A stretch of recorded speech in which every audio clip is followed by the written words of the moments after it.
दक्ष प्रजापति ने अपनी 27 नक्षत्र कन्याओं का विवाह चंद्र के साथ किया था। चंद्र इनमें से सिर्फ रोहिणी को ही अधिक प्रेम करते थे और रोहिणी बहुत खूबसूरत थी। लेकिन अन्य कन्याओं ने अपने पिता से चंद्र की शिकायत की और दक्ष से अपना दुख प्रकट किया। दक्ष स्वभाव से ही क्रोधी प्रवृत्ति के थे। दक्ष ने क्रोध में आकर चंद्र को श्राप दे दिया कि तुम क्षय रोग से ग्रस्त हो जाओगे। इसके बाद चंद्र का शरीर धीरे धीरे क्षय रोग से ग्रसित होने लगा और उनकी कलाएं क्षीण होना प्रारंभ हो गई। तब नारद जी ने उन्हें शिव की आराधना करने के लिए कहा। तत्पश्चात उन्होंने भगवान शिव की आराधना करना शुरू की। जब चंद्र की अंतिम सांसें चल रही थी, तब प्रदोष काल में शिव ने चंद्र को अपने सिर पर धारण करके उन्हें पुनर्जीवन प्रदान किया और क्षय रोग से उनकी रक्षा की।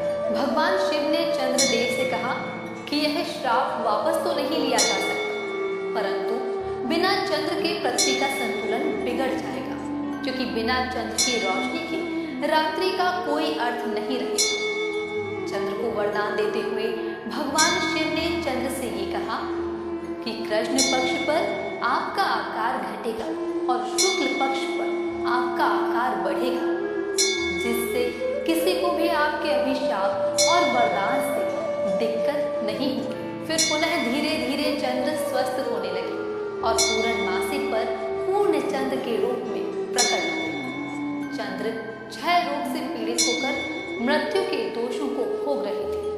भगवान ने उस दोष का निवारण कर उन्हें पुनः जीवन प्रदान किया। तभी से चंद्रमा शिव के सिर पर विराजमान है। न्याय और कर्मों के देवता शनिदेव। वैसे तो आपने कई कथाएं सुनी होंगी, लेकिन आज हम आपको शनिदेव के जन्म की कथा सुनाने जा रहे हैं। तो चलिए जानते हैं शनिदेव की जन्म कथा। शास्त्रों के अनुसार कश्यप मुनि के वंशज भगवान सूर्य नारायण की पत्नी छाया ने संतान के लिए भगवान शंकर जी की कठोर तपस्या की। इसके फल में ज्येष्ठ मास की अमावस्या को शनि ने जन्म लिया।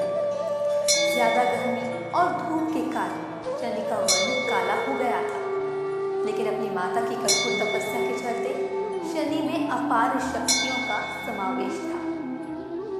एक बार सूर्य नारायण अपनी पत्नी से मिलने आए। उन्हें देखकर शनि ने अपनी आंखें बंद कर ली। सूर्यदेव में इतना तेज था कि शनि उन्हें देख नहीं पाया।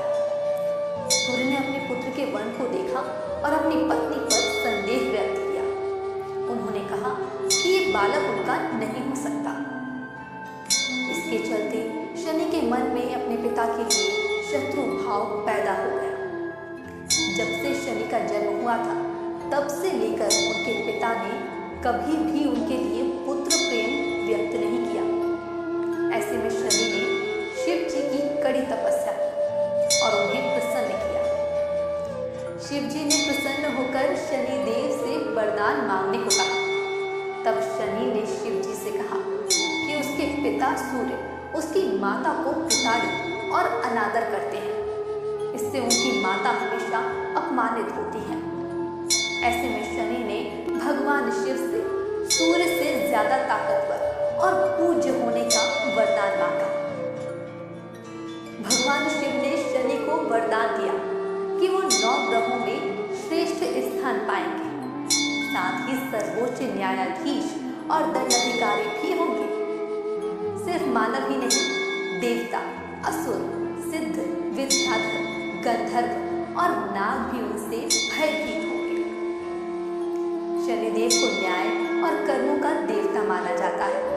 9 ग्रहों के समूह में इन्हें सबसे पूर्व माना गया है, लेकिन ऐसा नहीं है। भगवान सूर्य और उनकी पत्नी छाया की संतान शनिदेव अगर किसी पर मेहरबान हो तो वो इसे धन्य धान से परिपूर्ण कर देते हैं। ज्योतिष के अनुसार शनि महाराज एक ही राशि में करीब 30 महीनों तक रहते हैं। ये मकर और कुंभ राशि के स्वामी माने जाते हैं। जो भी नियमों का पालन कर शनिदेव की आराधना करता है, उस पर शनिदेव की विशेष कृपा होती है। कुबेर धन और वैभव के देवता हैं।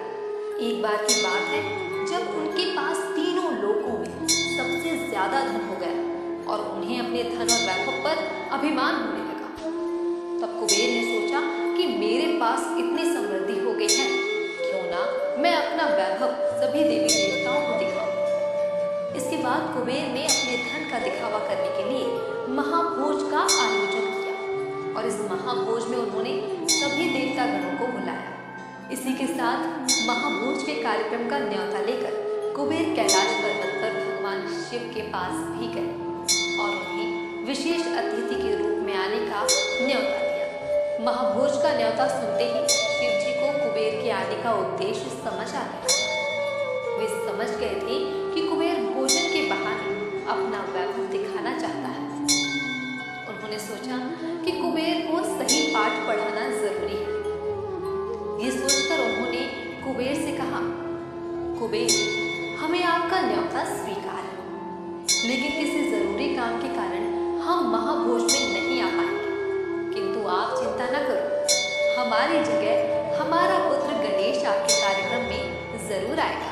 भगवान शिव की बात सुनकर कुबेर खुशी खुशी वहां से चले गए। कुछ समय बाद महाभोज का दिन आया। सभी देवतागण कुबेर के घर पधारने लगे। भगवान श्री गणेश जी भी समय से कार्यक्रम में पहुंच गए। शिव जी को भी ज्ञात हो गया था कि कुबेर ने उन्हें भोजन पर क्यों बुलाया और गणेश जी उनका अभिमान तोड़ने की युक्ति में जुट गए। कुबेर ने सोने चांदी के पात्रों में अति स्वादिष्ट पकवान परोसना शुरू किया और भगवान गणेश ने एक एक कर उन्हें खाना शुरू कर दिया।